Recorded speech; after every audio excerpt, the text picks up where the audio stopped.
Dá pra gente então, por favor?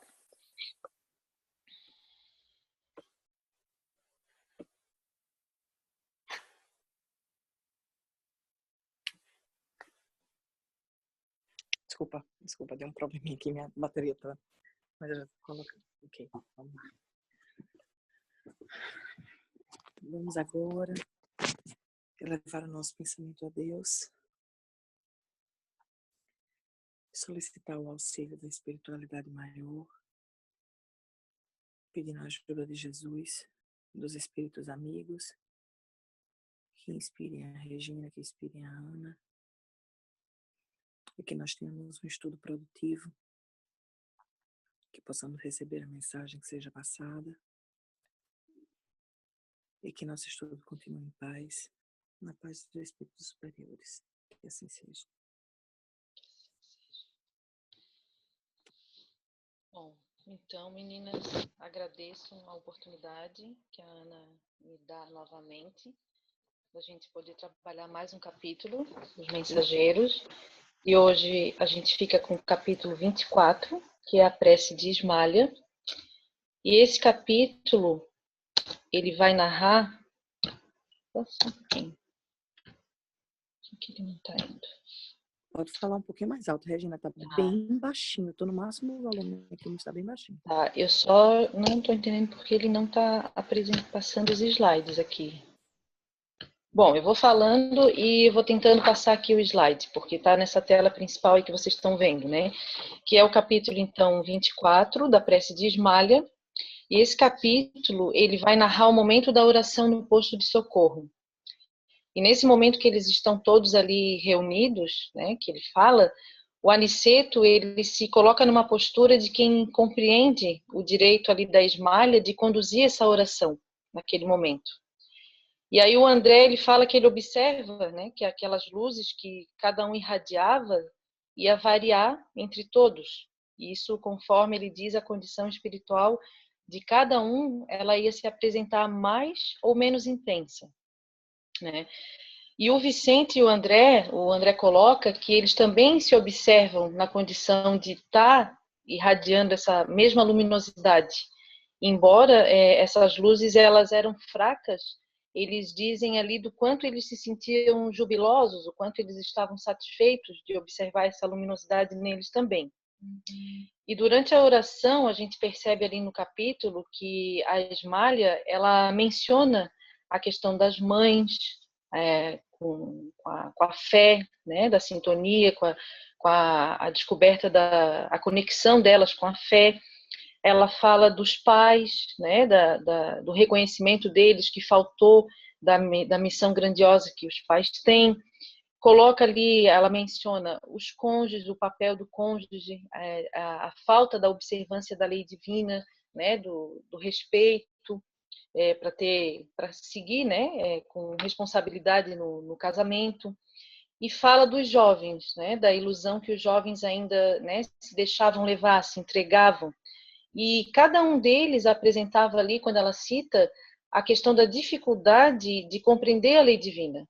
E aí a gente para pensar assim um pouco na nossa responsabilidade também, porque a gente está tendo informação, a gente está buscando essa iluminação, né? Embora na situação de encarnado, com as nossas limitações, com a questão que a gente sabe do nosso esquecimento, do véu do esquecimento, mas igualmente a gente está buscando isso, né? Aparar as nossas arestas.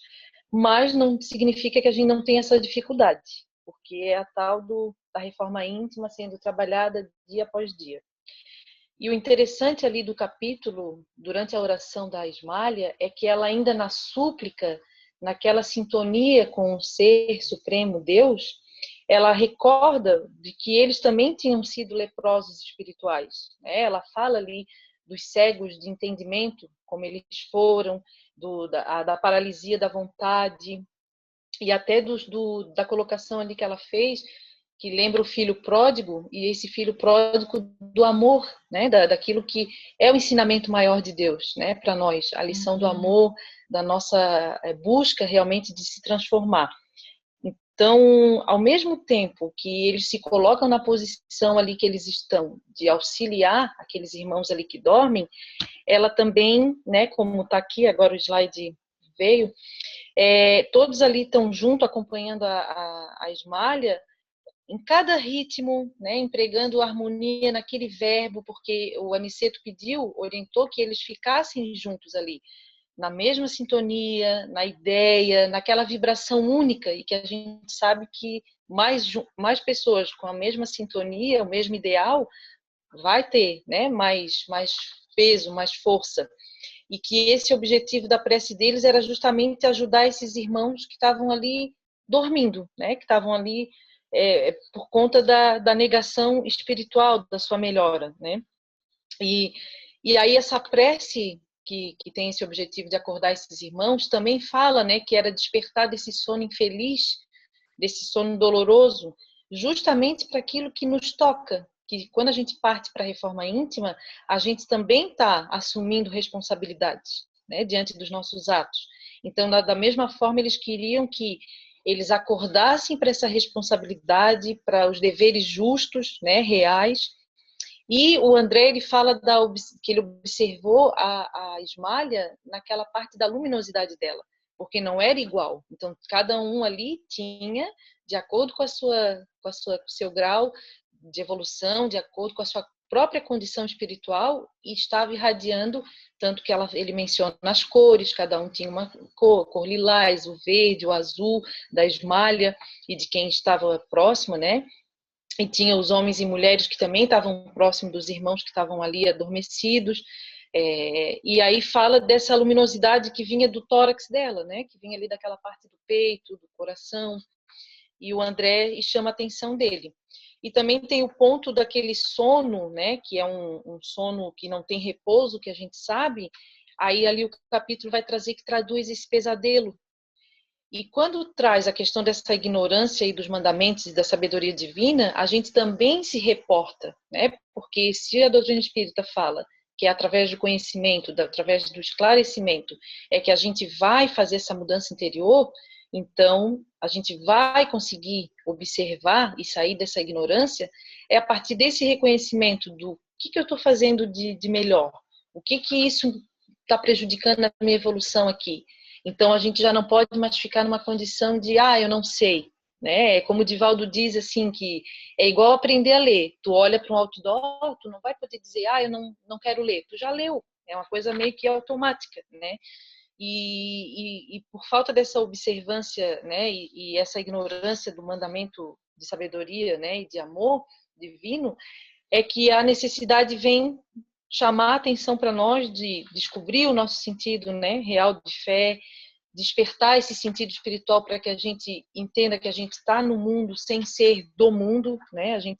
A nossa verdadeira morada é o plano espiritual, né? Embora a gente chegue aqui, esqueça tudo e vibra e vive a matéria e sabe que precisa dos recursos aqui até para se manter, né, encarnado, mas que a gente não esqueça a nossa origem. E a nossa origem ela é espiritual, né? Então que essa prece da Ismália era para que eles também tivessem esse despertar, né? E a compreensão dessa existência nossa, né? Além do plano material, do plano físico.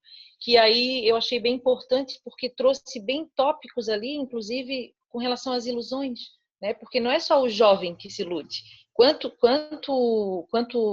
adulto, né, que está aí vivendo ainda de ilusão, né? E aí a gente até fala que a maturidade espiritual e muitas vezes a maturidade da pessoa não tá muitas vezes conectada com a idade física, o cronológico, e sim com a maturidade do espírito mesmo. Então não importa a idade, tanto que a gente vê um jovem com um espírito velho, um espírito maduro, consciente, né, do seu papel, e a gente vê um adulto que está ainda vivendo uma ilusão como se tivesse 16 anos, né, um adolescente. Então não seria bem assim. E ela também aponta a questão de que, além do pedido deles e de eles estarem ali numa condição mais favorecida, né, de poder estar prestando auxílio, ela cita que eles também já foram aqueles que dormiram, né, que eles também já passaram pelo posto de socorro, que ela fala da misericórdia divina. Então, vejam que a gente sempre aquele que tem mais transmite ao que tem menos. Mas não significa que hoje eles estão naquela condição que eles não tiveram nessa condição que ela cita ali no capítulo, durante a oração dela, né, a súplica dela, de se reconhecer como alguém que também já viveu aquela ilusão, que também já passou por aqueles percalços, né? E quanto aos elementos força que a gente sabe que que a prece nos dá, essa proteção e esse fortalecimento, e principalmente essa nossa ligação com Deus, ele fala que a quantidade é igual para todos, mas que cada um, né, cada espírito, mesmo sendo igual, vai ter a sua capacidade de receber. Aí eu fiz um paralelo, assim, quando a gente sai, né, de casa para ir ao encontro dos trabalhos do Centro Espírita, para que a gente vá ouvir a palestra e vai ouvir e vai depois tomar o nosso passe, quantas vezes a gente está refratário, né? A gente senta ali, assiste a palestra, dá a impressão assim que a gente está ali de corpo presente, mas a cabeça está pensando no que eu tenho que fazer amanhã, ou o que eu tenho que agilizar quando chegar em casa, menos ali. E aí, no passe, pior ainda, a gente não consegue se conectar, a gente não consegue estar em concentração, esquecendo tudo, como a gente ouve muito falar, né? Deixa tudo que está lá fora, as preocupações, e fica aqui entregue 100%. E se a gente perceber, a gente está vivendo uma era que é muito assim. Se não tomar cuidado, a gente não vive 100% aquele momento que a gente está. Se eu estou agora no estúdio, eu estou 100% aqui. Se eu estou no trabalho, eu estou 100% ali. Então, a pessoa quer fazer tudo ao mesmo tempo, mas às vezes está de corpo presente e não está a mente, não está o coração, né, para absorver. Então, a gente fica nesse processo de refratário. Aí, esse último slide, que eu deixei até para que a gente leia e fale dele, que o capítulo ele traz é que a Ismália ela pede por eles, inclusive, né, para que eles tenham também a mesma noção da verdadeira fraternidade universal. E aí subindo ali, né, a capacidade de ver em cada irmão infeliz aquele necessitado do nosso entendimento. E isso a gente tem que fazer muito esse exercício, porque se hoje eu estou na condição de alguém que deva compreender, amanhã pode ser eu que precise, né, da compreensão do meu irmão, daquele que está podendo prestar um auxílio. E eu lembro de um exemplo do Divaldo, que ele falou que ele estava, não sei se vocês já ouviram esse exemplo que ele deu, que aconteceu com ele, dele estar com uma pessoa que está narrando uma dificuldade, e ele estava exausto, ele já era tarde, ele já tinha, né, enfim, na idade que o Divaldo está, ele realmente estava assim muito cansado e estava buscando uma maneira de sair da conversa, de encerrar a conversa e enfim. Aí a Joana aparece nesse momento para ele e diz assim: "Ah, meu irmão, e se fosse você? Você só está emprestando o ouvido para essa pessoa. E se fosse você no lugar dela?" Aí diz que na mesma hora ele disse: "Como é que é mesmo, meu irmão? Continua." E aí ficou naquele tempo ali que até que a pessoa conseguisse esvaziar, né, toda aquela angústia, aquela necessidade que ela estava tendo. Então, na sequência, vem a lição de Jesus, que é o amar o próximo como a si mesmo. E é lógico que se a gente não fazer isso para gente, não se amar, não se reconhecer como alguém que está em processo de aprendizado e que se não sou eu agora que estou necessitando, mas amanhã pode ser, como eu costumo fazer um link, um paralelo com o mediúnico. Hoje a gente está reunido muitas vezes encarnado num trabalho mediúnico, orando pelos desencarnados em dificuldade. Mas e amanhã? Como a gente sabe que só porque a gente está como espírita, que abraçou a causa, será que a gente amanhã não vai estar precisando da prece dos que aqui vão ficar? Ou daqueles que já conseguiram a sua iluminação através do nosso auxílio? Então, olha a responsabilidade da gente se reconhecer de fato como aprendiz e como alguém que, tendo essa capacidade de ver o irmão, de ver em cada irmão alguém que necessita do nosso entendimento, da nossa compreensão, igualmente a gente vai cativando isso. E isso vai automaticamente, não é que a gente espera o retorno e a recompensa, mas isso vai acontecer naturalmente. E também ali, quando, por último, né, que eu coloquei no topo da pirâmide, que cada qual vai auxiliar o próximo com as qualidades de elevação já conquistadas na vida. Então, quer dizer, ninguém vai dar mais ou menos. Cada um de nós vai doar aquilo que já conquistou, aquilo que já está em si certo, resolvido, que a gente já está com, vamos dizer assim, consciência. Acho que a palavra seria consciência do que eu estou buscando, consciência dos meus atos, consciência de que o outro, como tá no próprio capítulo traz, que o homem, que Deus ajuda a criatura pela própria criatura, né? De alma para alma, de pessoa para pessoa. E a gente sabe que os recursos vêm através do irmão. Então, realmente o capítulo, nessa súplica e nesse exemplo da Ismalha de humildade e do Aniceto que cedeu, né, a ela o direito de fazer, porque entende que seria ela, e a própria Ismalha se reconhecendo, né, alguém como aprendiz, na condição de aprendiz, embora já tenha ali o seu mérito, mas se colocando mesmo na condição de alguém que espera que a misericórdia divina não atenda só a esses irmãos que precisam despertar desse sono, mas também a eles, para que eles continuem com essa consciência da evolução, né? Então, meninas, seria isso que eu teria para passar, né? Hoje. Agora fica com vocês aí os comentários. Deixa eu fazer um comentário aqui. Obrigada, Regina. Quando esse capítulo em especial fala do poder da prece, né? Fala da transfiguração. Para quem não sabe, transfiguração é a mudança, a iluminação. Sim. É uma forma que a Ismalha passa no momento da prece. E como a Regina comentou, a gente vê que essa prece ela é alcançada quando você está de corpo presente, como a Regina falou, mas principalmente de sentimento presente. De sentimento.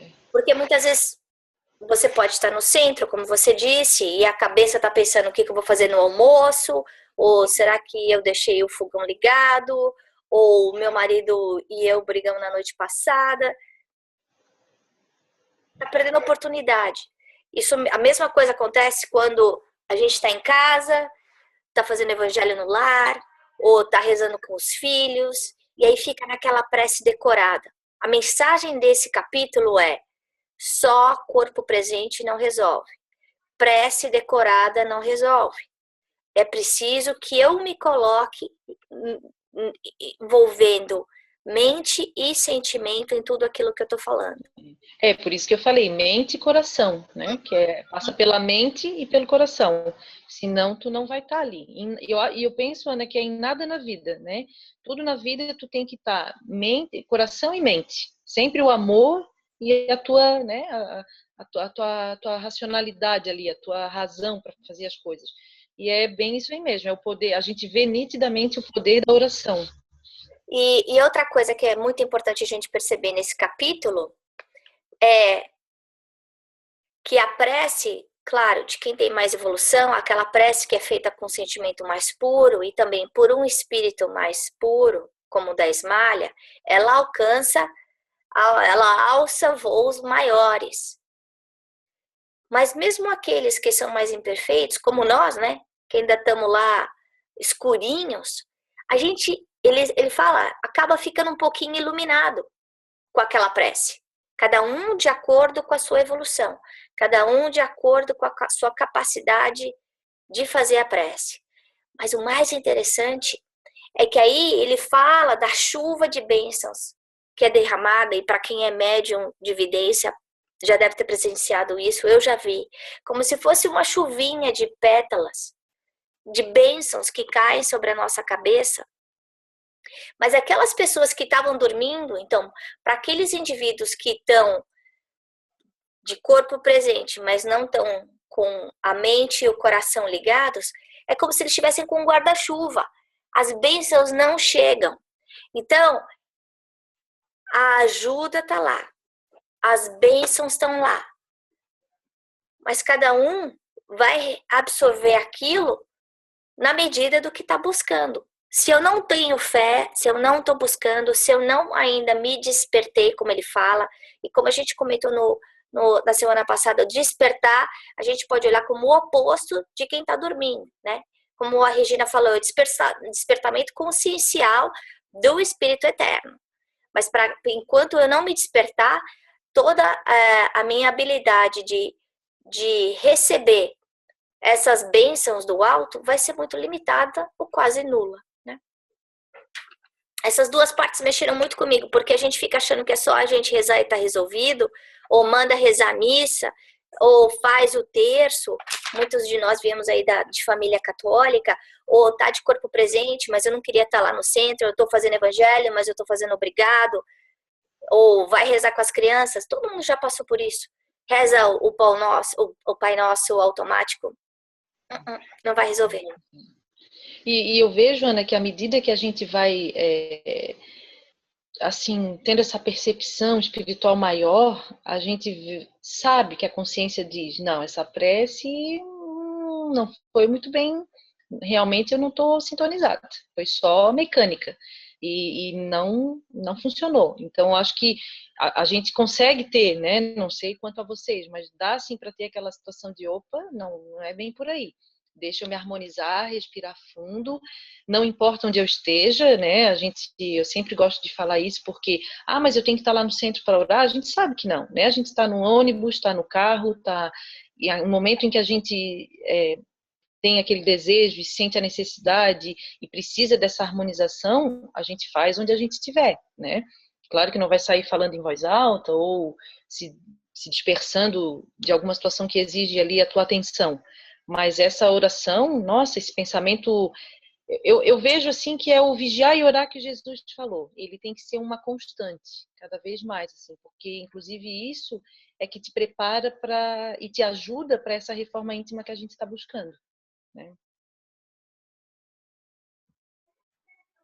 Ótimo. Quem mais quer comentar?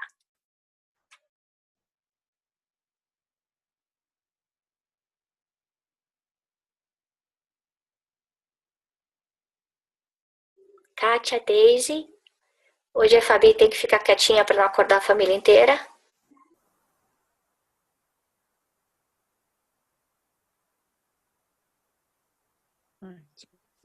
Eu deixei ele soltar. Isso que você falou é verdade. Eu já senti isso. Às vezes, quando você conecta, às vezes você até se concentra, mas você não se conecta. Então, uma coisa que eu já percebi, quando eu li esse capítulo a primeira vez, eu pensei que tudo isso era só pela elevação do espírito dela. Mas agora, na segunda vez, e com o que você acabou de falar, eu acabei de perceber que, na verdade, é a pureza da conexão. Porque eu já tive situações em que eu me concentrei, estava silêncio, só que alguma coisa perturbava dentro que a conexão não saía. Às vezes você tentava se concentrar e ficava aqueles pensamentozinhos minando e você mais uma vez tentando se concentrar e fez a oração. Só que foi diferente de quando você realmente se conecta, realmente quando você sabe, quando você chega lá que você praticamente, comigo, é como se eu flutuasse, eu não sinto nem o peso do meu corpo. Então, talvez, pode ser em qualquer lugar, eu concordo, mas quanto melhor a conexão, eu acho que mais longe é o alcance, né? Que às vezes você... Eu acho que você tem toda a razão. E é por isso que muita gente fala da importância de aprender a meditar, né? Que é você encontrar esse seu silêncio interior. Porque o momento da prece é exatamente essa conversa com Deus, que nada mais é do que esse silêncio. Que a gente, por um instante, esteja naquele momento, como você falou, o único objetivo aí é a conexão, né? Lembrar que o próprio pensamento bom, Daisy, né, assim, tu estar em harmonia, não significa só as palavras, né, a prece que a gente conhece, claro que o Pai Nosso, meu Deus, né, o significado que ele tem, não tem como mensurar a abrangência, o que representa de fato. A gente deveria até realmente se conscientizar mais ainda, né, do quanto é importante a prece que Jesus trouxe, porque ele nos ensinou a orar para fazer esse religarem, né, com Deus, com o nosso Pai. Então, imagina se não é importante, né?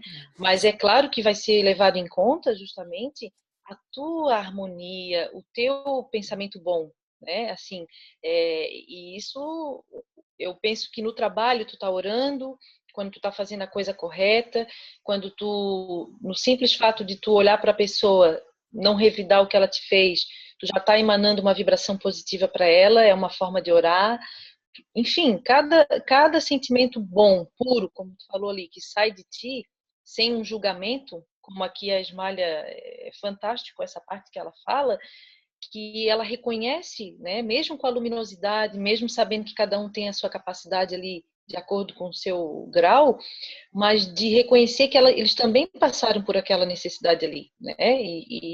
E agora, na condição de auxiliar aqueles irmãos, não significa que não se dê conta de que passou por aquele estágio, hoje está em melhores condições, e assim somos nós, né? A gente também não é de uma hora para outra que a gente vai. Eu sempre brinco, né, que eu não vou dormir hoje e amanhã acordar santificada, mas esse é um esforço que cabe a mim à medida em que eu vou tendo esclarecimento, à medida porque o compromisso não é com o outro, né? Como a gente ouve falar aí que eu estou lá no centro espírita e eu lembro do meu esposo, puxa, ele podia estar aqui ouvindo exatamente isso que essa pessoa está falando. E não é. A gente sabe que o chamamento veio forte para a gente. Então esse é o meu é a minha responsabilidade, né? E com essa mudança é que eu vou influenciar mais pessoas, porque eu vou estar externando isso nas minhas atitudes, né? É a humildade, né? Eu também, isso que você falou, eu me lembrei de uma coisa que às vezes eu faço, que é que eu faço o evangelho mais de uma vez por semana, às vezes eu faço até mais que duas, dependendo da necessidade. E às vezes eu faço com os meninos, pelo menos uma vez eu faço com os meninos. E aí, quando eu começo a oração, não é aquela coisa caladinha, eles não ficam quietos, né? E aí na hora que eu tô pedindo, me concentrando, eu me conecto, aí eu já me desculpo. Só, olha no que tá no meu coração, olha a oração que tá no meu coração, porque com essa barulheira, assim, deles conversando, desenhando, tudo. Aí eu fico lendo o evangelho e fico comentando o evangelho. Mas por que Jesus fez isso com ele? Aí eu tenho que ficar explicando, porque faz parte do evangelho com criança, né? E aí eu peço aos guias espirituais, olha o que está no meu coração, porque não dá para fazer a conexão assim, né? Mas eles sabem a intenção do que está. E às vezes também, quando eu estou só, mas vamos a um dia muito cheio, eu estou com os meninos o tempo todo no carro, e às vezes eu preciso parar, eu preciso rezar, eu faço a oração, eu tento me concentrar, mas eu peço a ele que olhe o que está dentro do meu coração, o que eu preciso e o que eu mereço. Porque às vezes nem sempre você consegue ter um minuto de silêncio, ter um minuto de meditação, mas isso que você falou da Ismael, a questão da humildade dela é muito bonita. Muito, muito bonita. E a gente vê muito isso nos livros de André Luiz. Eu comecei o 5º livro dele agora. Em todos eles você vê os mais elevados cargos em que ele fala no livro, das pessoas que aparecem no livro, são os mais humildes, são os que mais dão exemplos de humildade.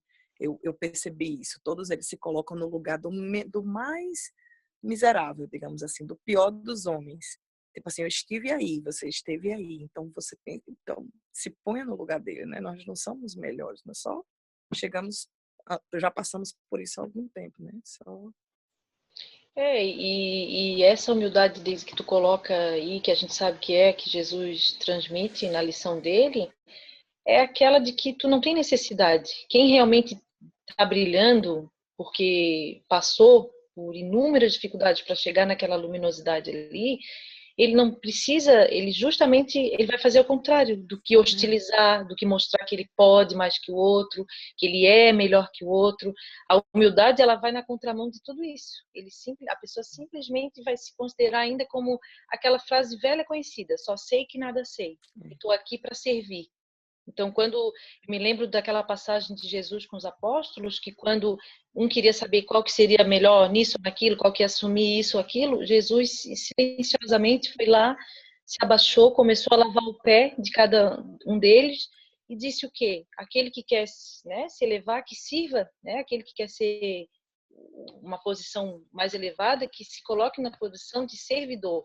E eu acho que a doutrina, ela está sempre chamando a gente para essa responsabilidade de que, olha, não é que eu não tenho que querer ser servido, não tenho que querer brilhar mais que o meu irmão, né? Ou não vou ser uma pessoa reconhecida só se ocupar um cargo dentro de uma casa espírita, mas sim pelo que tu produz, qual é a tua disposição para fazer o trabalho na causa do Cristo. Então, eu acho que, tu falou, a gente sabe ali que esses espíritos de alta luminosidade, o exemplo maior que eles dão para a gente é sempre da humildade e sempre de servidor do Cristo. Assim. Nossa, passou uma hora rapidinho. Foi. 8 horas, Ana. Obrigada, pessoal. Obrigada, Regina. Uma noite especial, que cada um de nós consiga acender a sua própria luz, né? Acho que a reflexão de hoje à noite é, se a gente apagasse a luz da nossa casa, qual que seria a nossa luminosidade, né? Seria piquititica, seria um pouco maior, seria azul, enfim, como ela falou, lilás. A gente fazer a nossa autoavaliação, né, e pensar como é que anda o nosso trabalho para acender a nossa própria luz. Tá? Isso. E eu agradeço também, Ana, as meninas, porque eu acho que cada um de nós é capaz aqui de falar, né, enfim, de trazer o que sentiu de cada capítulo que vai avançando, e principalmente a Deus também, né, que está nos olhando, sabe das nossas reais intenções. Então eu só tenho que agradecer, é muita gratidão mesmo, tá, pela oportunidade também. Ai, que bom. Bom, Kátia, você faz a prece de encerramento para a gente, então, por favor?